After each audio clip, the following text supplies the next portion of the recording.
نحمده ونصلي على رسوله الكريم اما بعد فاعوذ بالله من الشيطان الرجيم بسم الله الرحمن الرحيم رب اشرح لي صدري ويسر لي امري واحلل عقدة من لساني يفقهوا قولي ان الحمد لله نستعينه ونستغفره ونعوذ بالله من شرور أنفسنا ومن سيئات أعمالنا من يهده الله فلا مضل له ومن يضلله فلا هادي له وأشهد أن لا إله إلا الله وأشهد أن محمدا عبده ورسوله يا أيها الذين آمنوا اتقوا الله حق تقاته ولا تموتن إلا وأنتم مسلمون يا أيها الناس اتقوا ربكم الذي خلقكم من نفس واحدة وخلق منها زوجها وبث منهما رجالا كثيرا ونساء واتقوا الله الذي تساءلون به والأرحام إن الله كان عليكم رقيبا يا أيها الذين آمنوا اتقوا الله وقولوا قولا سديدا يصلح لكم أعمالكم ويغفر لكم ذنوبكم ومن يطع الله ورسوله فقد فاز فوزا عظيما وقال رسول الله صلى الله عليه وسلم والله إني لأخشاكم لله وأتقاكم له ولكني أصوم وأفطر وأصلي وأرقد وأتزوج النساء فمن رغب عن سنتي فليس مني۔ شکر اور تعریف اللہ تعالیٰ کے لیے ہے، ہم اسی سے مدد چاہتے ہیں اور اسی سے اپنے گناہوں کی معافی چاہتے ہیں۔ ہم اپنے نفس کی شرارتوں اور برائیوں کے مقابلے میں اپنے آپ کو اللہ کی پناہ میں دیتے ہیں۔ حقیقت یہ ہے کہ جس کو وہ سیدھے راستے پر چلائے اسے کوئی بھٹکا نہیں سکتا، اور جس کو وہ گمراہ کر دے اسے کوئی سیدھے راستے پر لا نہیں سکتا۔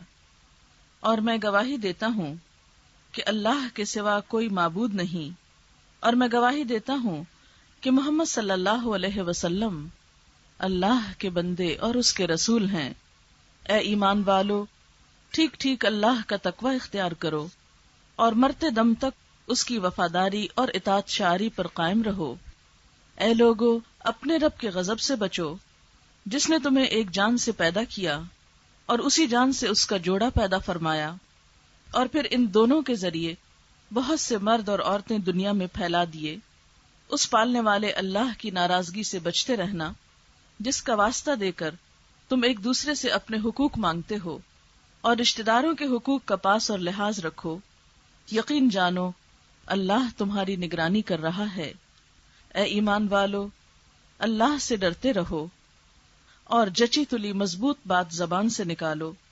اللہ تمہارے اعمال کی اصلاح کر دے گا اور گناہوں پر معافی کا پردہ ڈال دے گا۔ اور جو لوگ اللہ اور اس کے رسول صلی اللہ علیہ وسلم کی اطاعت اور فرما برداری کریں گے وہ عظیم کامیابی سے سرفراز ہوں گے۔ نبی صلی اللہ علیہ وسلم نے فرمایا، اللہ کی قسم، میں تم سب میں اللہ سے زیادہ ڈرنے والا، تم سب میں زیادہ اس کی ناراضگی سے بچنے والا ہوں۔ لیکن میرا حال یہ ہے کہ میں کبھی نفلی روزے رکھتا ہوں اور کبھی بغیر روزے کے رہتا ہوں، راتوں کو نماز بھی پڑھتا ہوں اور سوتا بھی ہوں، اور میں عورتوں سے نکاح بھی کرتا ہوں۔ جو میری اس سنت سے منہ پھیرے اس کا مجھ سے کوئی تعلق نہیں۔ معزز خواتین، اس وقت جو عبارت میں نے آپ کے سامنے پڑھی ہے یہ خطبہ نکاح کی عبارت ہے۔ نکاح کے موقع پر یہ مسنون خطبہ پڑھا جاتا ہے، عموماً مردوں میں ہی پڑھا جاتا ہے یا عربی میں ہی پڑھا جاتا ہے، اور عام طور پر لوگ اس کے ترجمے اور اس کے معنی سے واقف نہیں ہوتے، اور نہ ہی یہ جانتے ہیں کہ اس موقع کی مناسبت سے کیا تعلیم ہمارے لیے ہے۔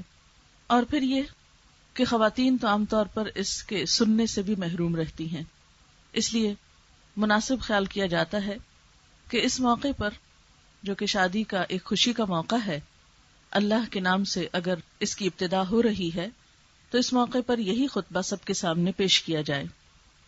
اس میں سب سے پہلے اللہ تعالیٰ کی تعریف کی گئی ہے، ان الحمد للہ، بے شک تعریف اللہ کے لیے ہے۔ حمد کا لفظ عربی زبان میں صرف تعریف کے لیے ہی نہیں بلکہ شکر کے لیے بھی استعمال ہوتا ہے۔ تو تعریف اور شکر اللہ کے لیے، کیوں؟ اس لیے کہ یہ خوشی کا موقع جو آپ سب کی زندگی میں آیا، یہ اللہ تعالی کا ایک خاص فضل ہے، اس کا ایک خاص انعام ہے۔ ہمیں جو بھی خوشیاں ملتی ہیں، زندگی میں جو بھی نعمتیں ملتی ہیں، وہ دراصل اسی کا احسان ہوتی ہیں۔ نعمت پا کر دو رویے ہو سکتے ہیں، ایک تو یہ کہ نعمت دینے والے کو انسان بھول جائے، اور دوسرا یہ کہ احسان کرنے والے کو یاد رکھا جائے۔ بہتر رویہ یہی ہے کہ جو ہمیں نعمتیں عطا کرتا ہے، جو خوشیاں دیتا ہے، اس کو اس خوشی کے موقع پر یاد رکھا جائے اور اس کا شکر بھی ادا کیا جائے۔ آپ دیکھیں کہ ہمارے ہاں عموماً شادیاں کس لیے ڈیلے کرتے ہیں کہ جتنے بھی عزیز ہیں، دوست ہیں، رشتہ دار ہیں، وہ زیادہ سے زیادہ شریک ہو سکیں۔ کبھی کسی کی وجہ سے ایک معاملے کو پوسٹ پون کر دیا جاتا ہے، کیوں؟ اس لیے کہ ہم چاہتے ہیں کہ ہماری خوشیاں اس میں وہ سب شریک ہوں جو ہمیں پیارے ہیں۔ تو بندہ مومن کی محبت تو سب سے بڑھ کر اللہ سبحانہ و تعالیٰ سے ہوتی ہے۔ والذین آمنوا اشد حبا للہ، مومن کی خوشیاں تو اس وقت تک مکمل نہیں ہوتی جب تک ان میں اس کا نام نہ ہو، اور پھر سب سے بڑھ کر خوشی کے موقع پر اس کا شکرانہ نہ ہو۔ تو ان الحمد للہ، بے شک شکر اللہ کے لیے ہے، تعریف اسی کے لیے ہے۔ نستعینہ، ہم اس سے مدد چاہتے ہیں، کیونکہ یہ موقع زندگی کا ایک اہم موقع ہوتا ہے، ایک اہم موڑ ہوتا ہے، ایک اہم فیصلہ ہوتا ہے۔ اس میں کسی نہ کسی طرح انسان دباؤ کا شکار ہوتا ہے۔ خوشی کے ساتھ ساتھ پریشانی کی بھی ایک لہر ضرور آتی ہے کہ معلوم نہیں آئندہ کیا ہوگا، کیسا وقت گزرے گا، کیا حالات ہوں گے۔ اندیشے اور فکر انسان کے ساتھ لگے رہتے ہیں، لیکن جب ایک شخص اپنا معاملہ اللہ کے حوالے کر دیتا ہے، اس سے مدد مانگ لیتا ہے جو سب سے زیادہ طاقتور ہے، جو سب سے بڑا ہے، تو پھر ایسا کرنا انسان کے لیے باعث سکون ہوتا ہے۔ سکون اور اطمینان کے علاوہ جس کام میں اللہ کی مدد شامل ہو جائے اور جس میں اس کی تائید شامل ہو، پھر انسان اس میں کبھی نقصان نہیں اٹھاتا۔ تو اس لیے اس موقع پر یہ دعا کی جاتی ہے کہ وہ ہمیں اپنی مدد سے نوازے۔ وَنَسْتَغْفِرُهُ، اور ہم اس سے بخشش چاہتے ہیں، اپنے گناہوں کی معافی چاہتے ہیں، اس لیے کہ بہت سی نعمتوں میں رکاوٹ انسان کے اپنے ہی گناہوں کی وجہ سے آتی ہے۔ جیسا کہ ایک حدیث میں آتا ہے کہ بسا اوقات ایک رزق جو بندے کو ملنا ہوتا ہے، وہ اس لیے روک لیا جاتا ہے کہ بندہ اللہ تعالیٰ کی ناراضگی کا کوئی کام کر لیتا ہے اور وہ اللہ تعالیٰ کے فضل اور رحمت سے محروم ہو جاتا ہے۔ اس لیے اس خوشی کے موقع پر اس سے معافی چاہنا، کیونکہ وہ تو ہمیں خوشی دے رہا ہے، کہیں ایسا نہ ہو کہ ہمارا کوئی عمل جانے یا انجانے میں ایسا ہو کہ جس سے وہ ناراض ہو جائے۔ تو اپنے پیاروں کو ناراض کر کے تو خوشی کی کوئی بات باقی نہیں رہتی۔ اس لیے نستغفرہ، اور ہمیں ویسے بھی دعا مانگنے کے ساتھ ساتھ اپنے عمل کی طرف بھی توجہ رکھنی چاہیے، کیونکہ بسا اوقات ہم خوشی کے موقع پر ہی اس کی ناراضگی کے کام کرتے ہیں۔ عام حالات میں نماز پڑھتے ہیں، لیکن شادی کے موقع پر کیا کہہ کے چھوڑ دیتے ہیں؟ آج تو شادی کا دن ہے، آج کون نماز پڑھے گا، آج تو بہت مصروفیت ہے، آج تو ہمارے کپڑے اور میک اپ ایسا ہے کہ ہم نماز نہیں پڑھ سکتے۔ حالانکہ نماز تو کسی حال میں بھی معاف نہیں۔ عموماً ہمارے ہاں دلہن کے لیے نماز پڑھنے کا کوئی کانسیپٹ نہیں۔ اگر کوئی دلہن نماز پڑھے تو عموماً کہا جاتا ہے کہ شادی کے دن بھی نماز پڑھو گے، یعنی آج کے دن تو چھٹی ہی ہونی چاہیے تھی اس فریضے سے۔ تو اس لیے نستغفرہ، ہم اس سے بخشش چاہتے ہیں۔ پھر عموماً یہ بھی ہوتا ہے کہ جب سب لوگ اکٹھے ہوتے ہیں، رشتہ دار دوست مل کر بیٹھتے ہیں، تو بعض اوقات زبان سے ایسی باتیں بھی نکل جاتی ہیں جو کسی کی دل آزاری کا سبب ہو سکتی ہیں۔ بعض اوقات کسی کے لباس یا کسی کی بات پر انسان ہنس پڑتا ہے، جبکہ اسلام میں اس چیز سے منع کیا گیا ہے کہ انسان کسی کا بھی مذاق اڑائے، کسی کے بارے میں بھی برا بول اپنی زبان سے نکالے۔ لیکن عموماً جب بہت خوشی کا موقع ہوتا ہے، سب مل جل کر ایک دوسرے کو سپورٹ کر رہے ہوتے ہیں، تو ایسی باتیں بھی زبان سے ہو جاتی ہیں۔ بعض اوقات عرصہ دراز کے بعد کچھ لوگ ملتے ہیں تو بھولے بسرے شکوے شکایتیں بھی انسان کہہ بیٹھتا ہے۔ ایسی چیزیں جہاں بندوں کا دل خفا کرتی ہیں، وہاں اللہ تعالیٰ کی ناراضگی کا سبب بھی ہوتی ہیں۔ عموماً یہ دیکھا گیا ہے کہ شادی کے موقع پر بعضوں کو چھوٹی چھوٹی باتوں پر لوگ اتنے حساس ہوتے ہیں، اتنے ٹچی ہو جاتے ہیں کہ عمر بھر ان کو نہیں بھولتے۔ مثلاً اگر بارات کو بٹھانے میں کوئی کمی بیشی ہو جائے، یا کھانا کھلانے میں، یا کسی طرح کی عزت افزائی میں کسی طرح کی کوئی کمی ہو جائے، تو آپ نے دیکھا ہوگا کہ لوگ سال ہر سال تک اس کو مینشن کرتے رہتے ہیں کہ شادی کے دن ہمارے ساتھ ایسا سلوک کیا گیا تھا، پنکھا نہیں تھا، کھانا نہیں تھا، وغیرہ وغیرہ، جبکہ بہت سارے لوگوں کی موجودگی میں ایسے معاملات ہو ہی جایا کرتے ہیں۔ ایسی سب چیزوں پر انسان اپنے رب سے معافی مانگتا رہے کہ ہم سے کسی کو تکلیف نہ پہنچے۔ مسلمان کی پہچان یہ بتائی گئی ہے، المسلم من سلم المسلمون من لسانہ ویدہ، مسلمان تو وہ ہے جس کی ہاتھ اور زبان سے دوسرے مسلمان محفوظ رہیں، کسی دوسرے کو تکلیف نہ پہنچے۔ عام حالات میں بھی ہمیں اپنے آپ کو دوسروں کو تکلیف دینے سے روکنا چاہیے، اور یہ اسی وقت ہو سکتا ہے جب ہمارے اندر صبر ہو، ہمارا دل بڑا ہو۔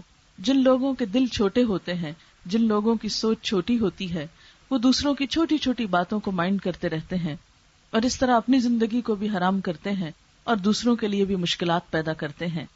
اور خصوصاً شادی کے بعد ازدواجی زندگی میں اس کی خوشیوں کا تو راز ہی اس میں ہے کہ دونوں ایک دوسرے کے لیے دل کو بہت بڑا کر لیں، ایک دوسرے کے لیے قربانی کر کے خوشی کے مواقع پیدا کریں۔ اس میں اگر دونوں ہی اپنے لیے خوشی کا سامان سوچیں گے، صرف اپنی ذات کا فائدہ سوچیں گے، صرف اپنے بھلے کی بات سوچیں گے اور دوسرے فریق کو نظر انداز کر دیں گے، تو پھر خوشیاں نہیں ہو سکتی۔ اس لیے وَنَسْتَغْفِرُهُ وَنَعُوذُ بِاللَّهِ مِن شُرُورِ أَنفُسِنَا، اور ہم اپنے آپ کو اللہ کی پناہ میں دیتے ہیں اپنے نفس کے شر سے بچنے کے لیے۔ شادی کے موقع پر نفس کے شر سے بچنے کی دعا، جی ہاں، اس لیے کہ انسان کے راستے میں سب سے بڑی مشکل اس کا اپنا ہی نفس ہے۔ اور نفس کا شر کیا ہے؟ جیسا کہ ابلیس نے کہا تھا، انا خیر منہ، خود کو دوسروں سے بڑا سمجھنا، اپنے آپ کو بڑی چیز سمجھنا، تکبر میں مبتلا ہونا، دوسرے انسانوں کو حقیر سمجھنا، کسی کی بات کو اہمیت نہ دینا۔ اگر شوہر اور بیوی کے تعلقات میں یہ نفس کا شر آ جائے تو کوئی خوشی باقی نہیں رہتی۔ اگر میں آ جائے، میں، میرا خاندان، میری ڈگری، میری تعلیم، میری عزت، میرا مقام وغیرہ وغیرہ، جب دونوں آپس میں یا دونوں خاندان آپس میں یہ سوچنے لگے، ایک دوسرے سے کمپیرزن کرنے لگے، تو بہت سی مشکلات پیدا ہو جاتی ہیں۔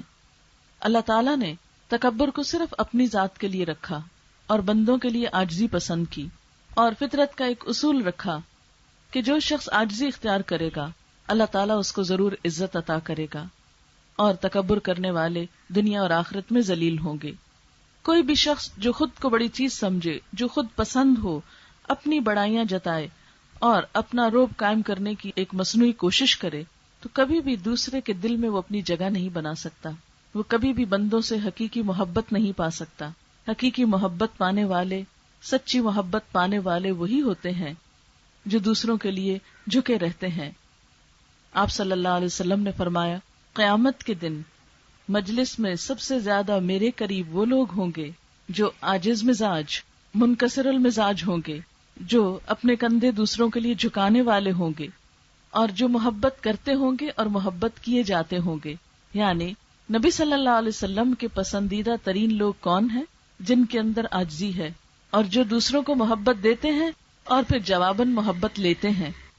اس شخص میں کوئی خیر نہیں جو کسی کو محبت نہ دے، جس کے اندر کسی کے لیے پیار نہ ہو، خیر خواہی اور بھلائی نہ ہو، اور جواباً وہ بھی اس نعمت سے محروم ہو۔ اور یاد رکھیے کہ یہ نعمت دینے سے ملتی ہے۔ اگر آپ اپنے دل کو دوسرے کے لیے بڑا کریں گے، آپ محبت دینے والے ہوں گے، تو یقیناً آپ بھی پائیں گے۔ اور اگر آپ یہ چاہیں کہ صرف ایک بت کی طرح آپ ہی کو پوجا جاتا رہے اور آپ کسی کے لیے خیر اور بھلائی نہ کریں، تو پھر حقیقی معنوں میں خوشی نہیں نصیب ہو سکتی۔ پھر فرمایا، وَمِن سَيِّئَاتِ أَعْمَالِنَا، ہمارے اعمال کی برائیوں سے اللہ ہم کو تو محفوظ رکھنا، ان کے برے نتیجے سے ہم کو بچا لینا۔ اب دیکھیں کہ یہ ایک سمپل سا اصول ہے کہ انسان جس چیز کا بیج ڈالتا ہے وہی چیز زمین سے نکلتی ہے۔ ایسا نہیں ہو سکتا کہ آپ آم کی گٹلی بوئیں اور آپ اس درخت سے اورنج نکالیں، یہ نہیں ہوا کرتا۔ گندم کا بیج ڈالیں گے تو گندم ہی نکلے گی، چنا نہیں برآمد ہو سکتا۔ بالکل اسی طرح انسان اگر خود اچھا نہیں کرتا، خود نیکی نہیں کرتا، تو اس کے لیے نیکی برآمد نہیں ہو سکتی۔ اگر کوئی شخص گناہ کرے گا تو نتیجہ بھی برا ہی ہوگا۔ نہ تو اس بات کو عقل مانتی ہے کہ برا کرنے والے کے لیے اچھی جزا ہو، اور نہ ہی ہمارا دین یہ بتاتا ہے کہ لوگوں تم جو دل میں آئے کرو، جس کے ساتھ جیسا چاہو سلوک کرو، جس پہ چاہو الزام لگا دو، جس کا چاہو مال ہڑپ کر لو، جس کو چاہو تکلیف دو، الزام تراشی کرو، اور تمہارے لیے سب خیر ہی خیر ہے۔ ایسا نہیں ہو سکتا۔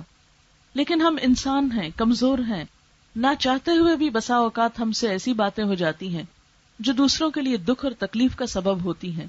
ایسے میں انسان کی عظمت یہ ہے کہ انسان اپنے گناہ کی تاویل نہ کرے، حجت بازی نہ کرے، غلطی پہ اصرار نہ کرے، بلکہ فوراً ہی پلٹ آئے، اللہ تعالیٰ سے معافی مانگ لے۔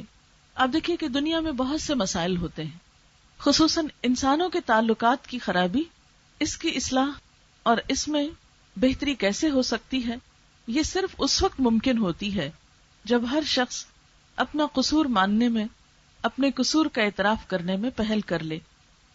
انسان اپنی فطرت کے اعتبار سے کمزور ہے، اس سے غلطیاں ہوتی ہیں۔ انسان کی بہتری اور بھلائی اسی میں ہے کہ اگر غلطی ہو تو اس پر پردہ ڈالنے کی بجائے غلطی کا اعتراف کر لے۔ جو شخص ایسا کرنا جانتا ہو، یعنی اپنی غلطی کو مان لینا جانتا ہو، وہ بہت سی آئندہ غلطیاں کرنے سے بچ جاتا ہے۔ بعض اوقات ایک غلطی کو چھپانے کے لیے انسان ایک نہیں کئی جھوٹ بولتا ہے، اور پھر بھی بالآخر وہ غلطی اور وہ گناہ کھل کر رہتا ہے۔ لیکن اگر انسان پہلے ہی درجے پر مان لے، ایڈمٹ کر لے، تو اس میں وقتی طور پر تو بہت تلخی ہوتی ہے، پریشانی کا سبب بھی ہوتا ہے، لیکن آخر کار انسان کے لیے ایک خوشی اور اعتراف کے بعد سکون کی لہر اس کے دل میں آتی ہے۔ اس لیے یہاں پر کیا سکھایا گیا کہ یہ دعا مانگو کہ اللہ ہم سے جو غلطیاں ہو گئیں اور اس کا جو برا نتیجہ ہو سکتا ہے، جو برا وبال ہم پہ پڑ سکتا ہے، ہمیں تو اس سے بچا لے، اس شر سے محفوظ رکھ۔ پھر اس کے بعد فرمایا کہ جس کو اللہ ہدایت دے اسے کوئی بھٹکا نہیں سکتا، جسے وہ بھٹکا دے اس کو کوئی ہدایت نہیں دے سکتا۔ اللہ تعالیٰ کا قانون ہدایت کیا ہے؟ وہ یہ ہے کہ وہ اس کو سیدھا رستہ دکھاتا ہے جو اس کی طرف رجوع کرتا ہے، جو سیدھا رستہ چاہتا ہے۔ وہ اس معاملے میں زبردستی نہیں کرتا۔ اگر وہ کرنا چاہتا تو جس طرح اس نے ستاروں کو پابند کیا اپنی رفتار کا، جس طرح اس نے ہوا کو پابند کر رکھا ہے، بادلوں کی ایک ڈائریکشن متعین کر رکھی ہے کہ جدھر کو وہ چاہتا ہے ادھر وہ چلتے ہیں، اسی طرح وہ انسانوں کے لیے بھی ایک ڈائریکشن متعین کر دیتا، انسانوں کو بھی مجبور محض بنا دیتا اور ان کی اپنی کوئی مرضی نہ ہوتی۔ لیکن اس نے ایسا نہیں کیا، اس نے انسانوں کو آزادی دی اور پھر ان پہ چھوڑ دیا کہ وہ اپنے لیے کیا پسند کرتے ہیں، کیا چاہتے ہیں، اور جس طرف ایک انسان خود مڑتا ہے اللہ تعالیٰ اسی طرف کے راستے اس کے لیے آسان کر دیتا ہے، انہی راستوں کو کھول دیتا ہے۔ اب دیکھیے کہ نیکی کا کام ہو یا برائی کا کام، دونوں میں ہی محنت لگتی ہے۔ ایسا نہیں کہ برے کام کرنے میں انسان کو کوئی مشقت یا تکلیف نہیں اٹھانا پڑتی۔ چور کو چوری کرنے کے لیے اپنی ذہانت استعمال کرنا پڑتی ہے، رسک لینا پڑتا ہے، خوف کا شکار ہوتا ہے، مشکل اٹھانی پڑتی ہے، جسمانی قوت بھی اس کی لگتی ہے، لیکن آپ نے دیکھا ہوگا کہ وہ اپنی ساری قوتوں کو ایک برے کام میں استعمال کرتا ہے، اللہ تعالیٰ اس کے لیے اسی کو آسان کر دیتے ہیں۔ اسی طرح ایک نیک کام کرنے والے کے لیے، مثلاً ایک نماز پڑھنے والے کے لیے وقت بھی لگتا ہے، اس کی طاقت بھی لگتی ہے، محنت لگتی ہے، لیکن جب ایک انسان پڑھنے لگتا ہے تو اللہ تعالیٰ اس کو اس کے لیے آسان کر دیتا ہے۔ اچھائی ہو یا برائی، محنت اور مشقت دونوں طرف ہی ہوتی ہے، لیکن یہ اللہ تعالیٰ کا خاص فضل ہوتا ہے کہ وہ کسی کو نیکی کی توفیق دے، اور یہ اسی کو ملتی ہے جو اپنے اندر اس کی تڑپ رکھتا ہو، جو چاہتا ہو۔ چاہنا شرط ہے، اس کے لیے مانگنا شرط ہے، تڑپنا شرط ہے، راستہ دکھانا پھر اس کا کام ہے۔ پھر اس کے بعد کلمہ شہادت پڑھا گیا، جو اس بات کا عہد ہوتا ہے کہ ہم ہر موقع پر مسلمان ہیں۔ بچہ پیدا ہوتا ہے، اس کے کان میں اذان دی جاتی ہے، بولنے لگتا ہے، اس کو کلمہ سکھاتے ہیں، شادی کے موقع پر کلمے کی تجدید ہوتی ہے، وفات کے وقت پھر کلمہ پڑھایا جاتا ہے۔ یہ سب کچھ کیا ہے؟ دراصل ایک انسان کے اسلام کی پہچان ہے۔ پھر اس کے بعد 3 آیات ہیں اور تینوں میں 4 دفعہ تقویٰ کا حکم دیا گیا ہے۔ اے لوگو جو ایمان لائے ہو، اللہ کا تقوی اختیار کرو، اللہ سے ڈرو جیسے ڈرنے کا حق ہے، تمہاری موت نہ آئے مگر اس حال میں کہ تم فرما بردار ہو۔ سوال یہ پیدا ہوتا ہے کہ شادی کا موقع ہے اور 4 مرتبہ اللہ سے ڈرنے کا حکم ہے، وہ کیوں؟ عام طور پر ہم یہ سمجھتے ہیں کہ شاید شادی کی خوشیوں کا انحصار زیادہ مالدار ہونے پر ہے، زیادہ اچھا گھر اور زیادہ اچھی جاب کے ہونے پر ہے، شاید اس طرح انسان کو خوشیاں مل جاتی ہیں۔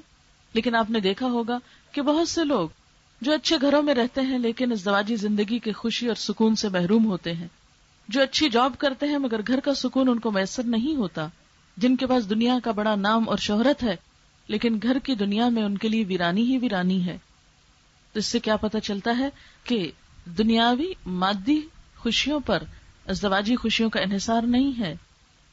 اس رشتے میں خوشی اسی وقت ہوتی ہے جب انسان کے دل میں خدا کا خوف ہو اور صرف اللہ سے ڈرتے ہوئے وہ دوسرے کا حق دے۔ مثلا بہت سے مقامات پر شوہر اور بیوی کو کوئی اور نہیں دیکھتا، ان کے درمیان کوئی اور نہیں موجود ہوتا، ایسے میں ایک فریق دوسرے پہ جتنا ظلم ڈھالے کوئی اور اس کا گواہ نہیں ہو سکتا، اور پھر جب وہ لوگوں کے سامنے آئے تو ایک دوسرے پر الزام تراشی کر دے تو اس میں کوئی بھی صحیح فیصلہ نہیں کر سکتا۔ کسی بھی جھگڑے میں، کسی بھی زیادتی میں کون حق پر ہے اور کون ناحق ہے، یہ فیصلہ انسان خود کر سکتا ہے، اور اس معاملے میں سچا وہی ہو سکتا ہے جس کے دل میں خدا کا خوف ہو، جسے اس بات کا ڈر ہو کہ اس کے نامہ اعمال میں ایک ایک لفظ لکھا جا رہا ہے۔ بعض اوقات دیکھا گیا ہے شوہر اپنی بیویوں پہ بہت ظلم و ستم کرتے ہیں اور بعد میں بالکل انکار کر دیتے ہیں کہ نہیں، کچھ بھی نہیں کہا، ہمارا تو کوئی قصور ہی نہیں، اور لوگ بھی نہیں مانتے۔ وہ کہتے ہیں جی ہمارے ساتھ تو یہ شخص اتنا اچھا، اتنا پولائٹ ہے، اتنا خوش اخلاق ہے، اتنا بہترین انسان ہے، یہ تو مان ہی نہیں سکتے کہ یہ کسی کے ساتھ کوئی زیادتی بھی کر سکتا ہے۔ اور دوسری طرف بیوی کا حال یہ ہوتا ہے کہ وہ اس کی ظلم تلے پسی ہوئی ہوتی ہے۔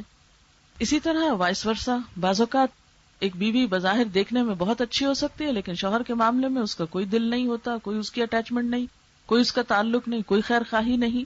تو ایسے میں عموماً جب تعلقات خراب ہوتے ہیں تو دیکھا گیا ہے کہ دونوں ایک دوسرے پر بسا اوقات غلط الزام لگانا شروع کر دیتے ہیں۔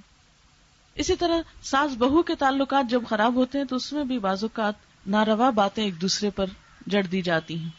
ان سب چیزوں کا ازالہ اسی وقت ہو سکتا ہے جب انسان کے دل میں خدا کا خوف، جب اس کو پتا ہو کہ کسی پر الزام لگانے سے میری 60 سال کی نیکیاں برباد ہو سکتی ہیں، تو پھر انسان بھول کر بھی کسی کے اوپر جھوٹا الزام نہ لگائے اور کوئی زیادتی نہ کرے، بلکہ اپنے حق سے کم لینے پہ تو راضی ہو جائے مگر ظلم پہ کبھی راضی نہ ہو۔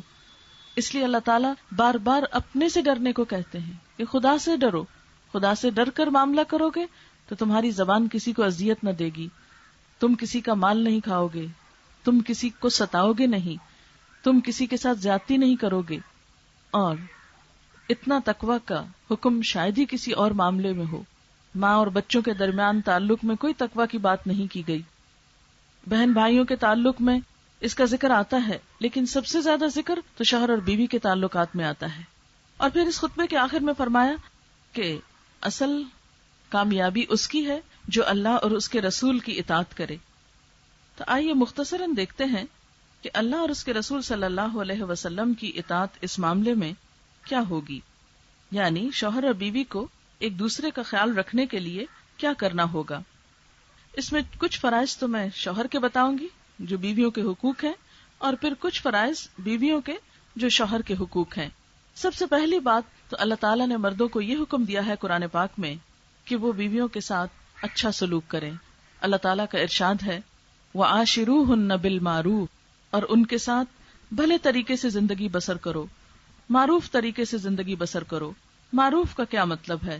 یعنی ایسا تعلق کہ جس پر کوئی انگلی نہ اٹھا سکے، تمہیں کسی ظلم کا اندیشہ نہ ہو۔ پھر اسی طرح نبی صلی اللہ علیہ وسلم نے خاص طور پر تلقین کرتے ہوئے فرمایا کہ بیویوں کے معاملے میں خدا کا خوف کرو۔ آپ صلی اللہ علیہ وسلم نے فرمایا لوگوں سنو، عورتوں کے ساتھ اچھے سلوک سے پیش آؤ، کیونکہ وہ تمہارے پاس قیدیوں کی طرح ہیں، تمہیں ان کے ساتھ سختی کا برتاؤ کرنے کا کوئی حق نہیں، سوائے اس صورت کے جب ان کی طرف سے کوئی کھلی ہوئی نافرمانی سامنے آئے۔ پھر اسی طرح آپ نے فرمایا کہ دیکھو سنو، تمہارے کچھ حقوق تمہاری بیویوں پر ہیں اور تمہاری بیویوں کے کچھ حقوق تم پر ہیں۔ ان پر تمہارا حق یہ ہے کہ وہ تمہارے بستروں کو ان لوگوں سے نہ روندوائیں جن کو تم ناپسند کرتے ہو، اور تمہارے گھروں میں ایسے لوگوں کو نہ آنے دیں جن کا آنا تمہیں پسند نہ ہو، اور سنو ان کا تم پر یہ حق ہے کہ تم انہیں اچھا کھلاؤ اور اچھا پہناؤ. تو معروف طریقے سے بیوی کے ساتھ گزر بسر کرنے کا مطلب کیا ہے کہ اس پر ظلم و زیادتی نہ کی جائے، ناروا الزام تراشی نہ کی جائے، اور ان کو اچھا کھانا اور اچھا لباس مہیا کیا جائے جو کسی بھی شخص کی حیثیت کے مطابق ہو، یعنی خرچ دینے کے معاملے میں بیویوں کو ستایا نہ جائے. اسی طرح یہ حکم بھی ہے کہ بیوی کے ساتھ اچھا گمان رکھو. حقیقت یہ ہے کہ گمان ہمارے تعلق کی بنیاد ہوتا ہے. گمان اگرچہ دل میں ہوتا ہے لیکن تعلق یا جو ہمارا معاملہ کسی سے ہوتا ہے وہ ظاہر پر ہوتا ہے. یہ بالکل ایسی ہے جیسے ایک عمارت کا باہر کا حصہ تو نظر آتا ہے، اندر کی بنیادیں نظر نہیں آتی، لیکن جیسی بنیادیں رکھی جاتی ہیں ویسی ہی عمارت اٹھتی ہے. بالکل اسی طرح جیسا ہمارے دل میں کسی کے لیے خیال ہوتا ہے ویسا ہی ہمارا اس کے ساتھ تعلق ہوتا ہے. مثلاً آپ کسی کو دیکھ کر ایک دم خوش ہو جاتے ہیں، کیوں؟ اس لیے کہ آپ کا گمان اس کے لیے اچھا ہوتا ہے. کسی کو دیکھتے ہی آپ کے دل پہ ایک بوجھ پڑنے لگتا ہے اور آپ اس کی شکل نہیں دیکھنا چاہتے کیونکہ آپ کے دل میں اس کے لیے جگہ نہیں. تو دل کا اچھا رکھنا اور گمان کا اچھا رکھنا تعلقات کے لیے بہت اہمیت رکھتا ہے اور بنیادی حصہ ہے اس کا. اس لیے کیا حکم ہے کہ بیوی کے ساتھ خوش گمان رہا جائے. اور یہاں تک فرمایا فَإِن كَرِهْتُمُوهُنَّ، اگر تم ان سے کراہت بھی کرتے ہو، ناپسند بھی ہے تم کو، فَأَسَىٰ أَن تَكْرَهُوا شَيْئًا وَيَجْعَلَ اللَّهُ فِيهِ خَيْرًا كَثِيرًا، تو ہو سکتا ہے کہ ایک چیز تمہیں ناپسند ہو اور اللہ تعالیٰ اسی میں تمہارے لیے بہت بڑی بھلائی رکھتے. ہو سکتا ہے اس بیوی سے تمہیں بہت اچھی اولاد ملے، تمہارے دین و دنیا اور آخرت سنور جائے. اس لیے چھوٹی چھوٹی بات کو بہانہ بنا کے انہیں ستاؤ مت. نبی صلی اللہ علیہ وسلم نے فرمایا کوئی مومن اپنی مومنہ بیوی سے نفرت نہ کرے. اگر بیوی کی کوئی عادت اس کو ناپسند ہے تو ہو سکتا ہے دوسری پسند آ جائے. یعنی ایک انسان صرف برائیوں کا مجموعہ تھوڑی ہو سکتا ہے، یعنی برائیوں کا مجموعہ تو شیطان ہی ہو سکتا ہے، اور صرف نیکی کا مجموعہ تو فرشتہ ہی ہو سکتا ہے. انسان تو فرشتے اور شیطان کے بیچ کی چیز ہے، اس کے اندر تو خیر بھی ہے اور شر بھی ہے. کبھی اس کا خیر شر پہ غالب آ جاتا ہے اور کبھی اس کا شر خیر پہ غالب آ جاتا ہے. اس لیے انسان کو انسان سمجھتے ہوئے معاملہ کرنا چاہیے اور دل بڑا کرتے ہوئے دوسروں کی خطاؤں سے، کوتاہیوں سے درگزر کرتے رہنا چاہیے. پھر اسی طرح حکم یہ دیا گیا کہ بیوی کو معاف کرو، عفو درگزر کی روش اختیار کرو. چھوٹی چھوٹی باتوں پر دل تنگ کر کے اس پر ناراض ہو جانا، موڈ آف کر لینا، یہ اچھے تعلقات کے لیے زہر قاتل ہے. ارشاد باری تعالیٰ ہے یا ایھا الذین آمنوا ان من ازواجکم و اولادکم عدوا لکم فاحذروہم وان تعفوا وتصفحوا وتغفروا فان اللہ غفور رحیم. مومنو، تمہاری بعض بیویاں اور بعض اولاد تمہارے دشمن ہیں، ان سے بچتے رہو، اور اگر تم معاف کر دو، درگزر کرو، چشم پوشی سے کام لو تو یقین رکھو خدا بہت زیادہ رحم کرنے والا ہے. معاف کرنے کے لیے 3 الفاظ ہیں قرآن پاک میں جو مختلف جگہوں پر آئے، لیکن جب گھر والوں سے معاملہ ہو تو یہ تینوں اکٹھے کر دیے گئے کہ ان کے ساتھ تو چونکہ زیادہ معاملہ ہے اور ان کے اندر باہر ہر چیز سے تم واقف ہو، لہٰذا ان کی بہت سی کمزوریاں تمہارے سامنے آئیں گی. ایسے میں چھوٹی سی بات کو بہانہ بنا کے رشتوں کو کاٹو مت، ایک دوسرے کو ستاؤ مت، معاف کرنا سیکھو. 1 بار 2 بار 3 بار بار بار، کیونکہ اس کے بغیر گزارا نہیں ہو سکتا. پھر فرمایا کہ بیوی کے ساتھ خوش اخلاقی کا برتاؤ کیا جائے، محبت سے پیش آیا جائے. آپ صلی اللہ علیہ وسلم نے فرمایا کامل ایمان والے مومن، یعنی مکمل ایمان ان مومنوں کا ہے جو اپنے اخلاق میں اچھے ہیں. یعنی جب تک اخلاق اچھا نہ ہو تو ایمان مکمل نہیں ہوتا. اور تم میں سب سے اچھے لوگ وہ ہیں جو اپنی بیویوں کے حق میں سب سے اچھے ہوں. یعنی کسی انسان کے اخلاق کا پیمانہ یہ نہیں کہ اس کے کولیگز کیا کہتے ہیں اس کو، یا باہر اس کا کیسا نام ہے.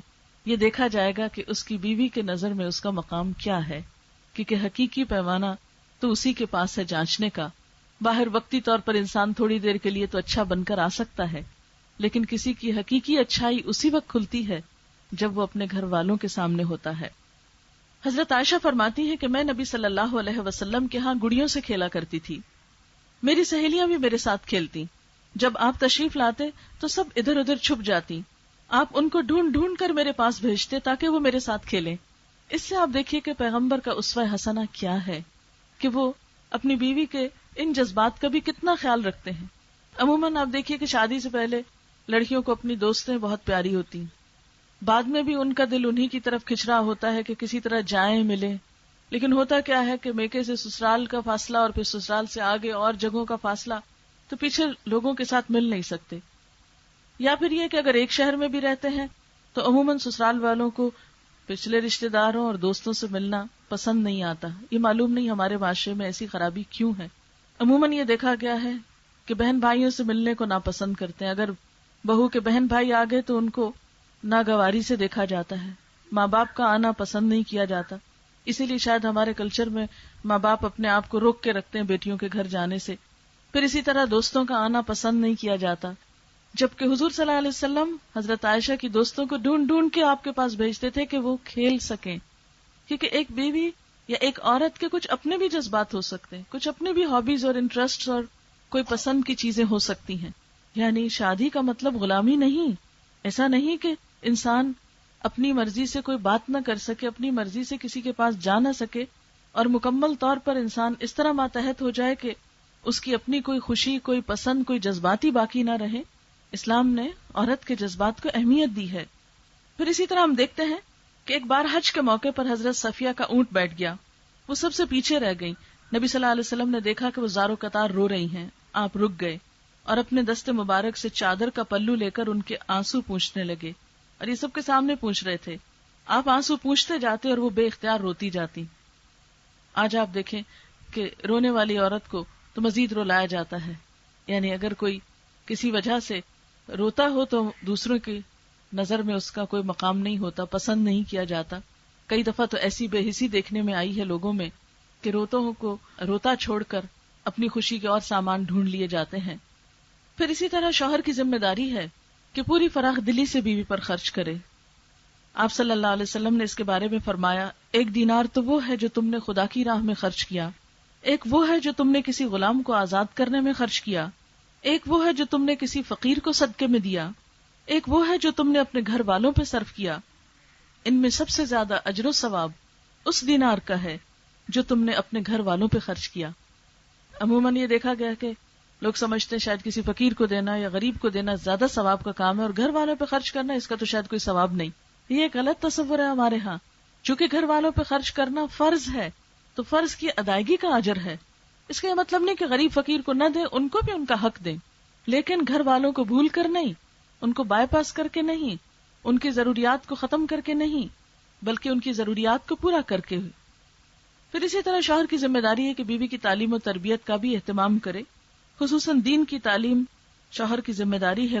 قرآن پاک میں اللہ تعالیٰ فرماتے ہیں، یا ایھا الذین آمنوا قوا انفسکم واہلیکم نارا، اے لوگو جو ایمان لائے ہو، اپنے آپ کو اور اپنے گھر والوں کو آگ سے بچاؤ۔ یعنی صرف ان کی دنیا کی فکر ہی نہیں کرو، ان کی آخرت کی فکر بھی کرو۔ نبی صلی اللہ علیہ وسلم نے فرمایا، جب کوئی مرد رات میں اپنی بیوی کو جگاتا ہے اور وہ دونوں مل کر 2 رکعت نماز پڑھتے ہیں تو شوہر کا نام ذکر کرنے والوں میں اور بیوی کا نام ذکر کرنے والیوں میں لکھ لیا جاتا ہے۔ حضرت عمر رضی اللہ تعالی عنہ جب رات کے وقت عبادت کے لیے اٹھتے تو اپنے گھر والوں کو بھی جگاتے اور پھر یہ آیت پڑھتے، وَأْمُرْ أَهْلَكَ بِالصَّلَاةِ وَاصْطَبِرْ عَلَيْهَا، اپنے گھر والوں کو نماز کا حکم دو اور خود بھی اس پر قائم رہو۔ یعنی شوہر کی ذمہ داریوں میں اہل خانہ کی دینی تعلیم و تربیت بھی ہے۔ پھر اسی طرح عورت کی بھی کچھ ذمہ داریاں ہیں۔ بیوی کے فرائض میں اہم ترین ذمہ داری شوہر کی اطاعت کرنا ہے۔ قرآن پاک میں اللہ تعالیٰ فرماتے ہیں، فَالصَّالِحَاتُ قَانِتَاتٌ، نیک عورتیں فرما بردار ہوتی ہیں، شوہر کی اطاعت کرنے والی ہوتی ہیں۔ نبی صلی اللہ علیہ وسلم نے یہاں تک فرمایا، کوئی عورت شوہر کی اجازت کے بغیر روزہ نہ رکھے، یعنی نفلی عبادت میں بھی شوہر کی رضامندی ضروری ہے۔ آپ صلی اللہ علیہ وسلم نے فرمایا، وہ لوگ جن کی نمازیں ان کے سروں سے اوپر نہیں جاتی، یعنی اگرچہ وہ بہت نمازی بھی ہوں تو نماز قبول نہیں جب تک کہ اپنا یہ عمل درست نہ کریں۔ اس غلام کی نماز جو اپنے آقا سے فرار ہو جائے جب تک کہ واپس نہ آ جائے، اور اس عورت کی نماز جو شوہر کی نافرمانی کرے یہاں تک کہ وہ اس سے باز نہ آ جائے۔ پھر اسی طرح بیوی کی ذمہ داریوں میں ہے اپنی آبرو اور عزت و عصمت کی حفاظت کرنا، تاکہ شوہر کے دل میں کوئی شک و شبہ نہ پیدا ہو۔ ازواجی تعلقات میں شک کا پیدا ہونا سب خوشیوں کو ختم کر دیتا ہے۔ اگر شوہر کو بیوی کی وفاداری اور بیوی کو شوہر کی وفاداری پہ شک ہو جائے تو زندگی حرام ہو کر رہ جاتی ہے، ساری خوشیاں ختم ہو جاتی ہیں، ساری نعمتیں ٹھنڈی پڑ جاتی ہیں. اس لیے اس معاملے میں بہت احتیاط کی ضرورت ہے تاکہ دوسرے کو تکلیف نہ ہو، بد اعتمادی نہ ہو.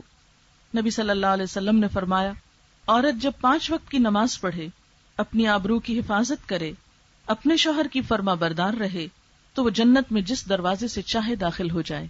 یعنی عورت کی جنت تو اس کے گھر کی دنیا کو جنت بنانا ہے، یعنی شوہر کو خوش رکھ کر.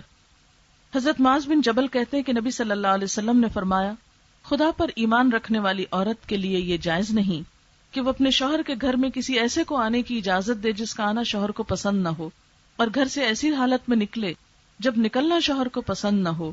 عورت شوہر کے معاملے میں کسی دوسرے کی بات نہ مانے، حتیٰ کہ شادی کے بعد پھر پیرنٹس کی بات بھی نمبر 2 پہ آ جاتی ہے. پہلی بات شوہر کے ساتھ اور اپنے گھر کے ساتھ ہے. لیکن عموماً دیکھا گیا کہ ماں باپ اپنی محبت میں بسا اوقات بیٹیوں کے گھر خراب کر دیتے ہیں، پیچھے سے ان کو بہت سی نصیحتیں کر کے جو شاید اگلے گھر والوں کے لیے اتنی قابل قبول نہیں ہوتی. جب انسان شادی کر دے تو بس اللہ کے حوالے کر دے، اچھی بات کا مشورہ دے اور بہت زیادہ دوسروں کے معاملات میں انٹرفیئرنس نہیں کرے، کیونکہ انٹرفیئرنس پیرنٹس کی طرف سے بعض اوقات دونوں کے تعلقات کو خراب کر دیتی. مثلا ماں باپ اصرار نہ کریں کہ آج تو تم ضرور ہمارے ہاں آؤ، ہو سکتا ہے شوہر کا کہیں اور لے جانے کا دل ہو. تو شادی کے بعد شوہر کا حق ماں باپ سے بڑھ کر ہوتا ہے، کیونکہ اس کے بغیر زندگی کی گاڑی نہیں چل سکتی. اگر دونوں ایک نئی زندگی، ایک نیا گھر اور ایک نیا خاندان بنانے میں ایک دوسرے کے ساتھ کوآپریٹ نہیں کریں گے، ایک دوسرے کے مددگار نہیں ہوں گے، تو زندگی کی گاڑی چلنا مشکل ہے. یہ بات عام طور پر آپ نے سنی کہ شوہر اور بیوی ایک گاڑی کے 2 پہیے ہیں، تو وہ 2 پہیے جب اپنی اپنی جگہ پر لگے ہوتے ہیں اور دونوں ہی موونگ کنڈیشن میں ہوتے ہیں، اس میں کوئی پنکچر نہیں ہوتا یا ہوا صحیح بھری ہوتی ہے، ان کی ویل بیلنسنگ ہوتی ہے، تو تبھی گاڑی صحیح چلتی ہے. تو بالکل اسی طرح گھر کی گاڑی بھی جبھی صحیح چلتی ہے کہ جب دونوں اپنا اپنا ذمہ پورا کریں، ذمہ داری نبھائیں اور دونوں ایک دوسرے کے ساتھ کوآپریٹ کریں اور دونوں کے درمیان ایک عدل و انصاف کی فضا ہو، کسی ایک کے حقوق مارے نہ جا رہے ہوں، ورنہ گھر کی فضا خوشگوار نہیں ہو سکتی اور زندگی کا سفر بہت کٹھن اور دوبھر ہو جایا کرتا ہے. پھر اسی طرح عورت کا یہ فرض بھی ہے کہ اپنی گفتگو، اپنے لباس، اپنے اخلاق کے ذریعے شوہر کا دل جیتے. پھر شوہر کی خاص ضرورت کے لیے بھی بیوی کو انکار نہیں کرنا چاہیے، کیونکہ اس معاملے میں بھی اللہ تعالیٰ نے ناراضگی کا اظہار کیا ہے جب کوئی دوسرے کی فطری ضرورت کو نظر انداز کرے اور توجہ نہ دے. پھر اسی طرح محبت کا اظہار کرنا چاہیے. بعض اوقات ہم ایسی چیزوں کو فار گرانٹیڈ لیتے ہیں، ہم سمجھتے ہیں کہ بس شادی ہوگی اور شادی کا مطلب ہے کہ دونوں ایک دوسرے کو چاہتے ہی ہوں گے، اور دل میں چاہت ہے تو زبان پہ لانے کی کیا ضرورت ہے. بعض لوگ اس کو اپنی انا کے خلاف سمجھتے ہیں کہ ہم ایسے ہی گئے گزرے کہ ہم اپنے منہ سے ایسی بات بولیں، دوسرے کو اہمیت نہیں دینا چاہتے. لیکن یاد رکھیے کہ بعض اوقات دوسرے کو دی ہوئی تھوڑی سی اہمیت بہت بڑا کانفیڈنس دیتی ہے. اللہ تعالیٰ نے مرد کی فطرت ایسی بنائی ہے کہ اسے ایک سہارے اور ایک سپورٹ کی ضرورت رہتی ہے، اسے ایک ہمدردی کی ضرورت رہتی ہے، اور وہ ہمدردی اس کو جب بیوی کی طرف سے ملتی ہے تو اس کے لیے زندگی میں کامیابیوں کے دروازے کھول دیتی. کیوں یہ بات کہی گئی کہ ہر بڑے آدمی کے پیچھے ایک عورت کا ہاتھ ہوتا ہے؟ یعنی ایک مشہور محاورہ ہے، کیونکہ بیوی اگر شوہر کے ساتھ مختلف چیزوں میں کوآپریٹ کرے تو بڑے بڑے مار کے وہ مار سکتا ہے، بڑے بڑے اہم کام کر سکتا ہے. لیکن بعض اوقات آپ نے دیکھا ہوگا کہ لوگ اپنے کام میں، اپنے بزنس میں، اپنی جاب میں پوری طرح ذہنی طور پر حاضر نہیں ہوتے، اور اس میں بھی بسا اوقات پیچھے سے کوئی گھریلو ڈسٹربنس، بے چینی اور پریشانی ہوتی ہے. تو اس معاملے میں بہت سی ایسی چیزوں سے بے نیاز کرنا چاہیے، بہت سے غم اپنی ذات پہ لے کر دوسرے کے لیے خوشی کا سامان پیدا کرنا چاہیے، تاکہ وہ مثلا ملک و ملت کے بڑے فائدوں کے لیے، انسانیت اور بھلائی کے بڑے کاموں کے لیے آگے بڑھ سکیں. ایک دفعہ کچھ خواتین حضور صلی اللہ علیہ وسلم کے پاس آئیں، ان کی ایک نمائندہ تھی. وہ کہنے لگی، یا رسول اللہ صلی اللہ علیہ وسلم، مرد تو جہاد کرتے ہیں، نمازوں میں شریک ہوتے ہیں، مسجدوں میں جاتے ہیں، بڑے بڑے کام کرتے ہیں، اور ہم گھروں میں بیٹھی بچے پالتی رہتی ہیں، ہم تو اجر اور نیکی میں بہت آگے نہیں بڑھ سکتے. تو آپ نے فرمایا کہ جب تم میں سے کوئی اپنے شوہر کی خوشی کا خیال رکھتی ہے تو گھر بیٹھ کر اس سارے اجر کو پا لیتی ہے جو شوہر باہر جا کے کما رہا ہوتا ہے. یعنی عورت کے گھر میں نماز بھی اس اجر سے کم نہیں جو شوہر مسجد میں پڑھنے کو جا رہا ہے، یا کسی بھی نیکی اور خیر اور بھلائی کے کام میں. مثلا جو لوگ آرمی کو سرو کر رہے ہیں یا کسی اور اہم عہدوں پر ہیں، اب دیکھیے اس وقت ہمارے حال یہ ہے کہ بعض اوقات آپ کسی بھی دفتر میں جائیں تو لوگ اپنی سیٹس پہ نہیں ملتے، پتہ چلتا ہے کہ جی وہ تو ہاسپٹل گئے ہوئے ہیں بچے کو لے کر. حالانکہ اگر اتنی سی ذمہ داری ایک عورت نبھا لے تو ایک مرد کے دفتر میں ہونے کی وجہ سے بہت سے لوگوں کے لیے آسانی ہو سکتی ہے. بعض اوقات چھوٹے چھوٹے جھگڑوں اور مشکلات میں پڑ کے ملک و ملت کا بہت سا کام اور خدمت خلق کا بہت سا کام متاثر ہوتا ہے. ایسے معاملات میں بیویوں کے لیے لازم ہے کہ وہ شوہروں سے تعاون کیا کریں. پھر اسی طرح آپ صلی اللہ علیہ وسلم نے فرمایا نکاح سے بہتر کوئی چیز دو محبت کرنے والوں کے لیے نہیں پائی گئی. حضرت صفیہ کو حضور صلی اللہ علیہ وسلم سے بہت محبت تھی. ایک مرتبہ آپ بیمار ہوئے تو بہت حسرت سے بولی کاش آپ کی بجائے میں بیمار ہوتی. دوسرے لوگوں نے حیرت کا اظہار کیا تو آپ نے فرمایا یہ دکھاوا نہیں، سچ کہہ رہی ہیں. یعنی ایسا نہیں کہ یہ اوپر اوپر سے کہہ رہی ہیں، ان کے دل میں بھی ایسا ہے. تو بعض اوقات دل کے جذبات کو زبان پہ لانا، ان کا اظہار کرنا، بول کر یا لکھ کر، یہ ازدواجی زندگی میں ایک خوشگوار تبدیلی لاتا ہے. پھر اسی طرح شوہر کا احسان ماننا چاہیے، شکر گزار رہنا چاہیے. حضرت اسماء کہتی ہیں کہ ایک بار نبی صلی اللہ علیہ وسلم ہمارے پاس سے گزرے، میں اپنی سہیلیوں کے ساتھ تھی، آپ نے ہمیں سلام کیا اور ارشاد فرمایا تم پر جن کا احسان ہے ان کی ناشکری سے بچو. تم میں ایک اپنے ماں باپ کے ہاں کافی دنوں تک بن بیاہے بیٹھی رہتی، یعنی رشتہ نہیں آتا، ماں باپ پریشان ہوتے ہیں، پھر اللہ تعالیٰ اس کو شوہر عطا کرتا ہے، اولاد دیتا ہے. ان سارے احسانات کے باوجود اگر کسی بات پہ شوہر سے ناراض ہوتی ہے تو کہہ اٹھتی ہے میں نے تو تمہاری طرف سے کبھی کوئی بھلائی نہیں دیکھی، میں نے تو اس گھر میں کبھی کوئی خیر نہیں پایا. تو یہ ناشکری کے الفاظ ہیں جو اللہ تعالیٰ کو پسند نہیں آتے. نبی صلی اللہ علیہ وسلم نے فرمایا اللہ تعالیٰ قیامت کے روز اس عورت کی طرف نظر اٹھا کے بھی نہ دیکھے گا جو شوہر کی ناشکری ہوگی. حالانکہ عورت کسی وقت بھی شوہر سے بے نیاز نہیں ہو سکتی، یعنی جتنا بھی لڑ جھگڑ لے، لیکن اگر شوہر گھر سے چلا جائے تو چین نہیں آتا. تو اس لیے کچھ چیزوں پر اگر انسان صبر کر لے اور اپنا رویہ درست رکھے تو بہت سی مشکلات سے بچا جا سکتا ہے. اسی طرح حضرت عائشہ رضی اللہ تعالی عنہا کا طریقہ یہ تھا کہ وہ حضور صلی اللہ علیہ وسلم کو اپنے ہاتھ سے خوشبو لگاتی، آپ کے سر میں تیل لگاتی اور آپ کی خدمت کر کے خوشی محسوس کرتی. اسی طرح گھر کی دیکھ بھال اور اپنے مال و متاع کی حفاظت جو یہ بھی عورت کی ذمہ داری ہے. شوہر باہر کے کاموں کا ذمہ دار ہے تو عورت کی ذمہ داری گھر کو لک آفٹر کرنا ہے. اس کام کو خوشی خوشی کرنا چاہیے کیونکہ اس میں بھی عورت کے لیے بہت اجر ہے. حضور صلی اللہ علیہ وسلم نے قریش کی عورتوں کی تعریف کرتے ہوئے فرمایا قریش کی عورتیں کتنی اچھی عورتیں ہیں، بچوں پہ بہت مہربان ہیں اور شوہر کے گھر بار کی انتہائی حفاظت کرنے والی ہیں. نیک بیوی کی خوبیاں آپ صلی اللہ علیہ وسلم نے کچھ یوں بتائیں کہ مومن کے لیے خوف خدا کے بعد سب سے زیادہ مفید اور باعث خیر نعمت نیک بیوی ہے. جب وہ اسے کسی کام سے کہے، یعنی شوہر بیوی کو کوئی کام کہے تو خوشی سے کر دے، جب اس پہ نگاہ ڈالے تو اس کو خوش کر دے، جب اس کے بھروسے پہ قسم کھا بیٹھے تو اس کی قسم پوری کر دے، جب وہ کہیں چلا جائے تو اس کے پیچھے اپنی عزت و آبرو کی حفاظت کرے، اور شوہر کے مال اور اسباب کی نگرانی میں شوہر کی خیرخواہ اور وفادار رہے. اور آخری چیز یہ ہے کہ صفائی، سلیقہ، آرائش اور زیبائش یہ تو ہے ہی شوہر کا حق.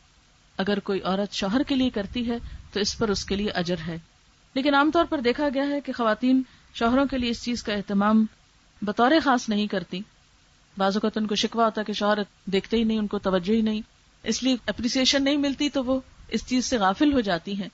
اور بعض اوقات جسمانی صفائی کا خیال نہ رکھنا، لباس کی صفائی کا خیال نہ رکھنا، گھر کی صفائی کا خیال نہ رکھنا پورے ماحول کو متاثر کرتا ہے، جس سے چڑچڑاپن پیدا ہوتا ہے اور باہم خوشیاں متاثر ہوتی ہیں. اس چیز کو بھی عبادت سمجھ کر اختیار کرنا نہایت ضروری ہے. عام طور پر عورت کی زیب و زینت جو ہے وہ باہر کے لیے رہ گئی ہے، یا خواتین کی محفل میں یا بازار میں جاتے ہوئے تو اس کا بہت اہتمام ہوگا، لیکن شوہر اس کا حقدار نہیں سمجھا جاتا. تو یہ ویلیوز بدل گئی ہیں، ان کو اپنے اصل پر لانے کی ضرورت ہے. تو اللہ تعالیٰ سے دعا ہے کہ وہ ہمیں بہترین مسلمان بنائے جس میں دوسروں کے لیے خوشی کا سامان ہو. شادی کے موقع پہ جو دعا پڑھی جاتی ہے وہ پڑھ کے سنا دیتی ہوں. حضرت ابو ہریرہ فرماتے ہیں کہ نبی صلی اللہ علیہ وسلم جب کسی کے نکاح پر اس کو مبارکباد دیتے تو یوں فرماتے بارک اللہ لکا و بارک علیکما و جمع بینکما فی خیر. خدا تمہیں خوشحال رکھے، تم دونوں پر برکتیں نازل فرمائے اور خیر و خوبی کے ساتھ تم دونوں کا نباہ کرے. یہ بہت خوبصورت دعا ہے جو حضور صلی اللہ علیہ وسلم نے سکھائی ہے شادی شدہ جوڑے کو مبارک دینے کے لیے. تو آئیے ہم دعا کر لیتے ہیں. سبحان اللہ والحمد للہ ولا الہ الا اللہ واللہ اکبر ولا حول ولا قوة الا باللہ العلی العظیم. اللہم صل علی محمد وعلی آل محمد کما صلیت علی ابراہیم وعلی آل ابراہیم انک حمید مجید. اللہم بارک علی محمد وعلی آل محمد کما بارکت علی ابراہیم وعلی آل ابراہیم انک حمید مجید. ربنا آتنا فی الدنیا حسنۃ وفی الآخرۃ حسنۃ وقنا عذاب النار. ربنا لا تزغ قلوبنا بعد اذ ہدیتنا وہب لنا من لدنک رحمۃ انک انت الوہاب. ربنا هب لنا من ازواجنا وذریاتنا قرۃ اعین واجعلنا للمتقین اماما. یا حی یا قیوم برحمتک نستغیث. ربنا هب لنا من ازواجنا وذریاتنا قرۃ اعین واجعلنا للمتقین اماما. یا اللہ پاک جو کچھ بھی یہاں پڑھا گیا ہے اپنی رحمت سے قبول فرما. یا اللہ تو اس شادی کو بہت خوشیوں کا ذریعہ بنا، دونوں کے درمیان بہترین موافقت پیدا فرما، بہترین محبت اور باہم نباہ کی توفیق عطا فرما، دونوں خاندانوں کے لیے خوشیوں کا ذریعہ بنا. یا اللہ تو ہم سب کے دلوں میں وسعت پیدا کر دے، ہمیں ایک دوسرے کو معاف کرنے کی توفیق عطا کر، ہمارے دلوں سے حسد، بخل، بغض، نفرت اور بدگمانیوں کو دور کر دے. یا اللہ ہمارے گھروں میں خوشیاں پیدا کر دے، ہمارے ہاتھ اور زبان سے کسی کو تکلیف نہ پہنچے، ہمیں اپنی ذات پر بھروسہ اور یقین اور توکل عطا کر. یا اللہ جتنے بھی بہنیں یہاں موجود ہیں ان کے دلوں میں جو دعائیں ہیں، نیک تمنائیں ہیں، یا اللہ تو ان کو پورا فرما، ان سب کو خوشیاں عطا کر، صحت اور تندرستی عطا فرما. یا اللہ تو سب کے دلوں کو باہم جوڑ دے، ہمارے دلوں میں ایمان کا نور پیدا کر دے، ہماری دنیا اور آخرت دونوں کو بہترین کر دے. ربنا تقبل منا انک انت السمیع العلیم وتب علینا انک انت التواب الرحیم. وصلی اللہ تعالی علی خیر خلقہ محمد وعلی آلہ واصحابہ واہل بیتہ اجمعین برحمتک یا ارحم الراحمین. وآخر دعوانا ان الحمد للہ رب العالمین. سبحانک اللہم وبحمدک نشہد ان لا الہ الا انت نستغفرک ونتوب الیک. والسلام علیکم ورحمۃ اللہ وبرکاتہ.